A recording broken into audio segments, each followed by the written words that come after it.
Hello and welcome to another back in stock video. I'm Simon from Andover Norton and I'm here in the shelves yet again looking through some of the items, trying to find what's back in stock for you this week, and there are some absolute corkers, so let's take a look.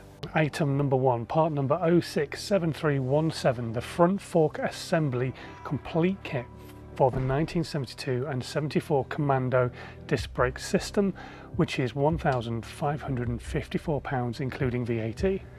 Next up is the Commando S-type exhaust system, which is also complete. That's £935.40 including VAT. That's part number 131784. Part number 067314, the handlebar control fixing kit for the Commando Mark III 850. 23 pieces in this one, and that is £16 including VAT.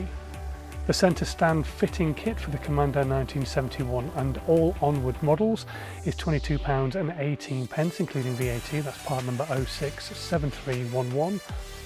And last but not least this week, part number 131807, the Woodruff key set is £11.93 including VAT.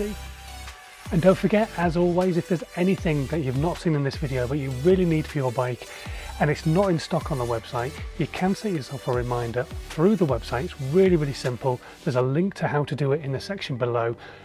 You just click a box, that's all you got to do, and then you'll get an email telling you when that item comes back in stock. Or you can get in touch with the team on the technical email address, which is also at the end of this video. Until next time though, thanks ever so much for watching and safe riding.